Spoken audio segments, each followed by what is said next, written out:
Hindus అందరు ఎంత మంచిగా వండుకున్నారనంటే ఇంకా పండుకొనే ఉండండి మీరు. మన చుట్టుపక్కల ఏం జరుగుతుందో, మన టెంపుల్స్ మీద ఏం జరుగుతుందో చూసి చూడనట్టు వదిలేసుకుంటా మనం ఇట్లనే ఉందాం. అట్లా చేస్తూనే ఉంటారు.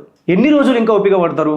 ఎన్ని రోజులు ఇంకా క్వశ్చన్ చేయరు? శంషాబాద్లో హనుమాన్ టెంపుల్ మీద అటాక్ అయింది, సికింద్రాబాద్లో ముత్యాలమ్మ టెంపుల్ మీద అటాక్ అయింది, బంజారా హిల్స్లో అమ్మవారి టెంపుల్ మీద అటాక్ అయింది. దసరా టైంలో అమ్మవారి విగ్రహాన్ని డైరెక్ట్ కొట్టేసారు. ఒక్కోడేమో వాష్రూమ్ పోతాడు, ఒక్కోడేమో కాలుతో దంతాడు, ఒక్కోడేమో మొత్తం విగ్రహాలని సత్యనాశ చేస్తాడు. వీళ్ళందరూ ఎవర్రా చేసిందంటే ఒకటే కమ్యూనిటీ నుంచి వచ్చిన వాళ్ళు అవుతారు. వాళ్ళు చేసిన వాళ్ళంతా పాపం అమాయకులు, వాళ్ళ మెంటల్గా డిస్టర్బ్ అయిపోయినారంట. మెంటల్గా డిస్టర్బ్ అయిన పిచ్చినా కొడుక్కి హిందూ టెంపుల్స్ ఏ కనిపిస్తాయా? మరి ఇంకా చర్చిలు కానీ, మసీదులు కానీ, దర్గాలు కానీ కనబడవు. ఎందుకు కనబడవు అని టార్గెట్ టెంపులే, వాని టార్గెట్ హిందువే. పోని వీడు ఇట్లా చేసిండు, గవర్నమెంట్ ఏమైనా యాక్షన్ తీసుకున్నదా? మస్తు యాక్షన్ తీసుకున్నది. పాపం అమాయకుడు, మెంటల్ పిచ్చోడు ఇటు చేయండి. అదే ఒకవేళ హిందూ కానీ క్రిస్టియన్ కానీ ఈ పని చేసి ఉంటే దంచి దౌడలు వలగొట్టి ఇంట్లో కూర్చోబెడతారు కదా. మరి ఇప్పుడు మనం ఏం చేద్దాం?